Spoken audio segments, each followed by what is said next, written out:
Hi and welcome to Tabletop Gaming. My name is Charlie and we are the home of Tabletop Gaming magazine. Today we're going to be talking to you about the best in trading card games at the moment. But did your favourite make the list? Be sure to pop it in the comments. I will be excited to hear your thoughts on this. Now the original list for this was written way back when in one of our magazines, but I have updated it with a couple of extras from this year. So be sure to tell me your thoughts. Let's jump in straight away at number one. Number one is of course Pokémon. Now it's very difficult to think of trading card games in the general sphere of thought without Pokémon. Those cute little pocket monsters have been around for a very long time now, and they have been in the general sphere of knowledge for a long time, which means when you say to someone, oh, I have Pokémon cards, I collect Pokémon cards, I enjoy playing Pokémon, majority of people are going to know what that is because of the mad craze for it in the 90s and early 2000s. We have all got a story of trading away a card that we didn't want to, or someone getting very excited over a card, whether we play or understand the game ourselves. And the fact is, it's a modern day classic for a reason, because it is easy to play, it is fun to play, and the championships are still a big deal. Admittedly, this is a very old deck now, but something that I really like to do is when I'm not collecting, I tend to buy the themed decks like this, and then I play, I've got tons of them now, I've got a box full of them, and we just draw at random and play those against each other. It's just an interesting way. If you're not massively into deck building, you can still play. If you want to give it a go yourself, I will always recommend the Battle Academy. That is the best way to pick up and learn how to play, whether you're playing with a friend or whether you want to teach the kids how to play. That's the best way. Number two is a new entry, and it's Disney Lorcana. It would be very difficult to make a list like this without talking about Disney Lorcana and the impact that it's had on the trading card scene over the last year. Now, Disney Lorcana, of course, Disney in the name, it is a huge story of pulling in the ink is spilt and you're trying to quest for your lore, and do you know what? Even the story barely even matters. The point is that you're getting cards with familiar faces on doing fun and cool things, and that's very, very exciting. Add to the fact that the gameplay really holds up.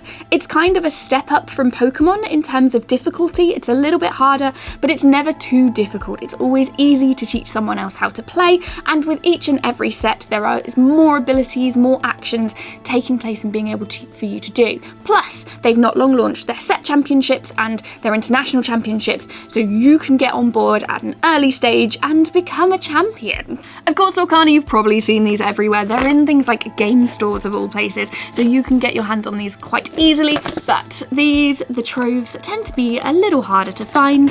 They come with a ton of booster packs and bits and bobs, but I like opening these and trying to make a deck out of them. I haven't been successful yet, but for my collection, stunning. Now Lorcana of course is a personal favourite of mine, so I'm swiftly following this with another favourite of mine, which is Star Wars Unlimited. New to the scene, coming from Fantasy Flight Games, but it is so much fun. If Lorcana is great because you know the Disney characters you're getting, there's nothing more satisfying than playing with Boba Fett and with Luke and with Darth Vader and all of the cool characters that you missed. Like, what's coming? They've planned 9 sets, or so they've told us, which gives us a good few years worth of sets. We can be playing with anyone in that time. The next one's got Mandalorian and Grogu in. Where in the stories are we going?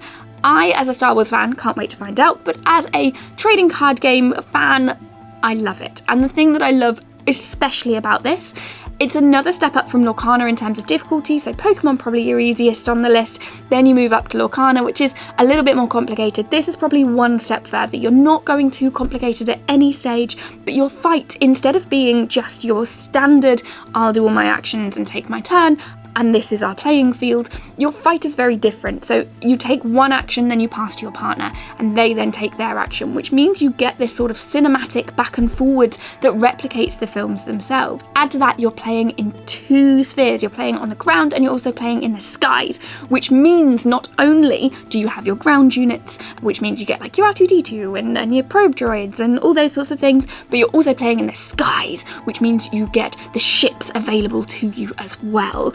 All of those are due to be attacking a central base, and you have a hero card who is your super duper one, like your Luke and your Vader and your Boba Fett. The ones that I mentioned that are cool, they tend to be leader cards, and they have a one-time super duper action, which means they can join the fray as well. all the time you're trying to protect your base whilst defeating your opponent's base, which means you're looking at lots of things all in one go in a way that feels very like a film, like a cinema, like you're shooting between different shots. While this is going on, that's going on.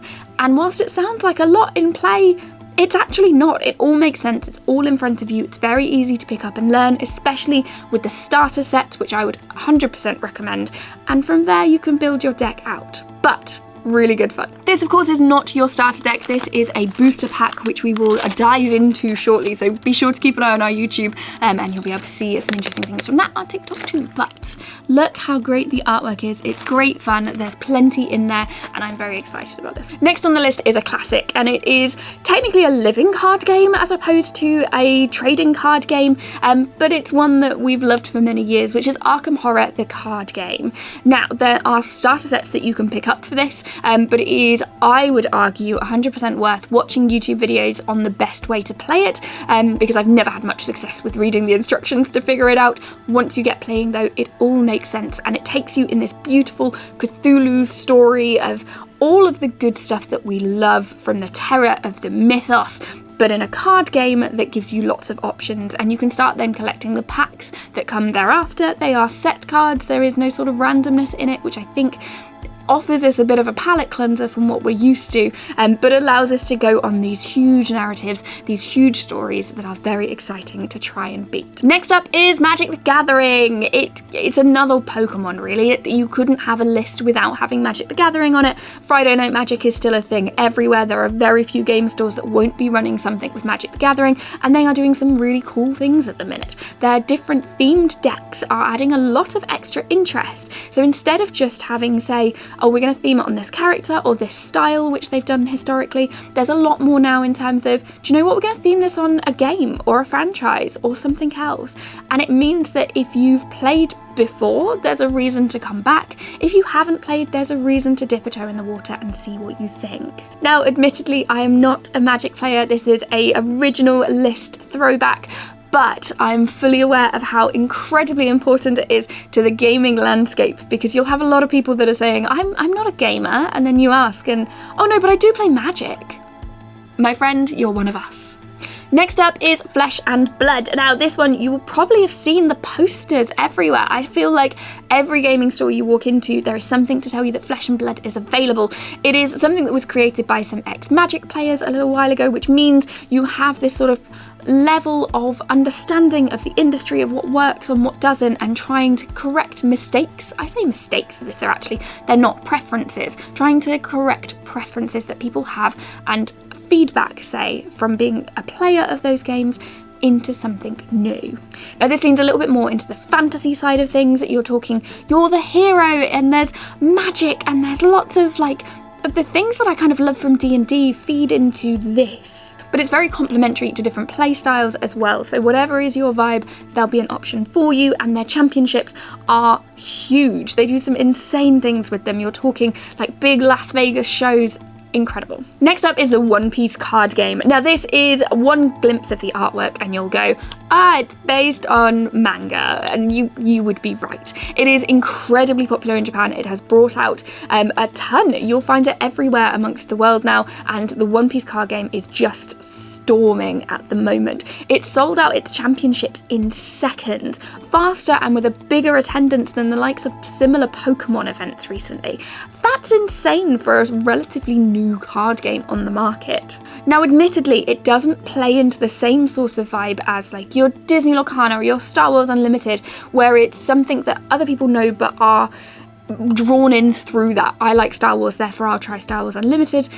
One Piece does have that, but it's already a niche industry that it's appealing to for people that were fans of One Piece. However, you can play without needing to know anything at all, but if you do know, you can build very fun decks around the characters that you know and love. So although it's slightly more niche in topic, its gameplay is stunning. You'll have lots of fun playing that. Next up is KeyForge. Now KeyForge is a really interesting one, and it's very interesting to put on this list because there are highs and falls for KeyForge, which originally came out with the logic that you could open a pack and your pack would automatically give you a fully playable deck.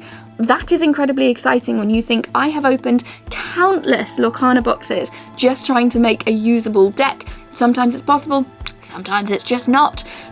This avoids that issue completely, and it means that you can buy them and keep them for later. You can always run a sealed tournament, you can always play with a new deck. Wonderful. Except when the algorithm for that didn't quite work, and then it went away for a little bit, and then it got picked up by somebody else, and then it's been on Kickstarter, and now it's back out again, and is it as good?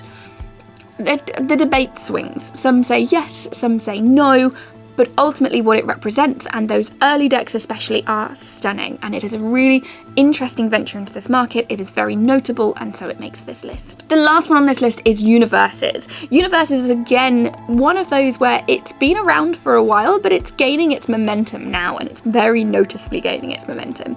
It's a game of sort of multi-world style stuff. You think Marvel and how they have the many universes, this is bringing all of those into the perfect crossover. Now, ultimately, it does a lot of stuff in terms of like Japanese anime, so your Cowboy Bebop and those style of things.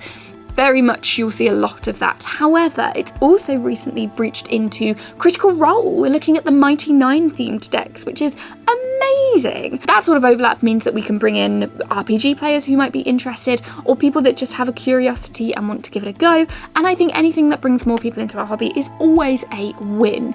Gameplay wise, a lot of fun. Again, it's not as well supported in your board game shops as I would like, but I would say that for basically anything. I think wouldn't it be great if we could go in with any of our favourite games and always have a full team of people that also always wanted to play them? Not always possible, but I do think it's definitely one to watch and one to keep an eye out for. So again, this is not the most recent set, but this is Universus. This is the Cowboy Bebop range, and it just gives you everything you need to get up and playing, which for me is always a win. So there you go. There are 10 trading card games that are good fun and very much worth your time in playing. Now, of course, I've not mentioned tons of them. There are if we went down Digimon and Yu-Gi-Oh and all of that sort of thing, I could be here for hours just listing great trading card games. I could also be here for hours listing not so great trading card games, but that's a whole different video. I want to hear your favourites. Let me know in the comments what your thoughts are, and let me know if you're down for a game of Star Wars Unlimited, because I need to practice. Don't forget, we run a monthly magazine. You should check out the details of that. It is very exciting, because if you like this kind of stuff, you will love that, but I will pop the link in the description. As always, thank you so much for watching, and have a great day.